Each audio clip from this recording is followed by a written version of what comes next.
Hi, thanks for listening to Sandlander Soundwaves. I'm Kelly Gindelsberger. Today is day 52, week 11. Today we'll be reading Exodus 3.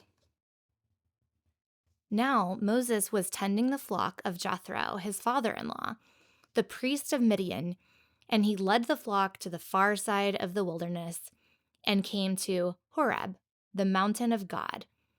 There the angel of the Lord appeared to him in flames of fire within a bush. Moses saw that though the bush was on fire, it did not burn up. So Moses thought, I will go over and see this strange sight. Why does the bush not burn up?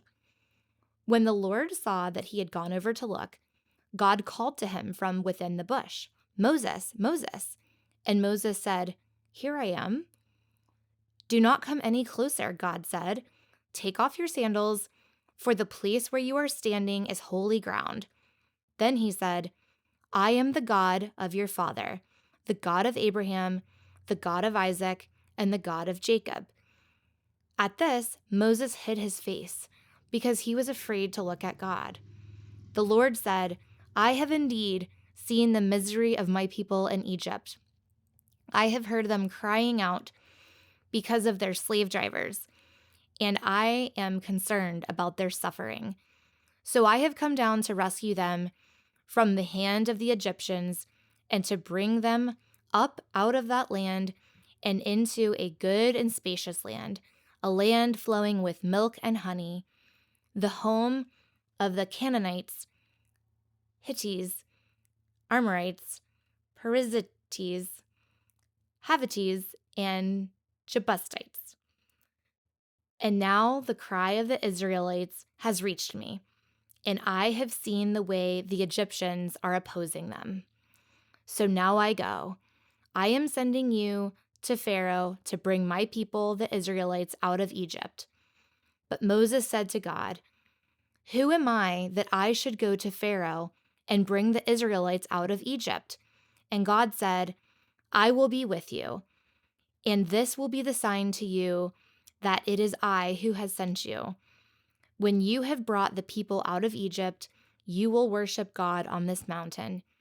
Moses said to God, Suppose I go to the Israelites and say to them, The God of your fathers has sent me to you, and they ask me, What is his name?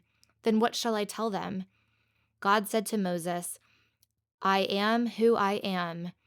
This is what you are to say to the Israelites, I am has sent me to you. God also said to Moses, Say to the Israelites, The Lord your God of your fathers, the God of Abraham, the God of Isaac, and the God of Jacob has sent me to you. This is my name forever, the name you shall call me from generation to generation.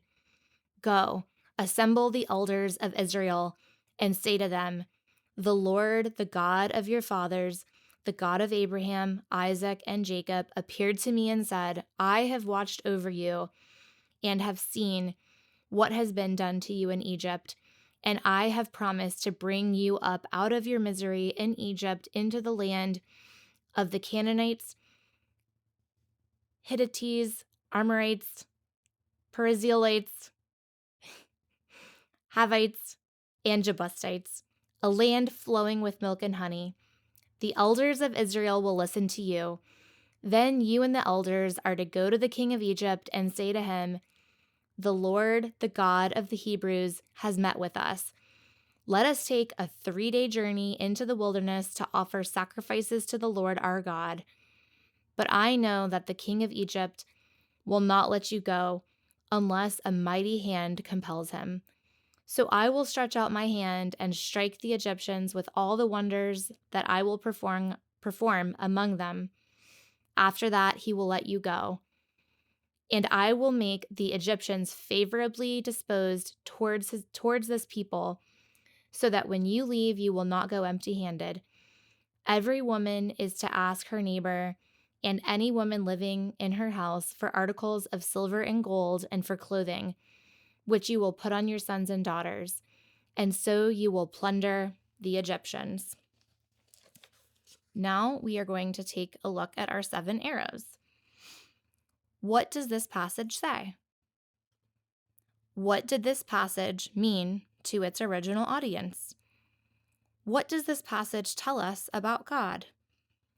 What does this passage tell us about man? What does this passage demand of me?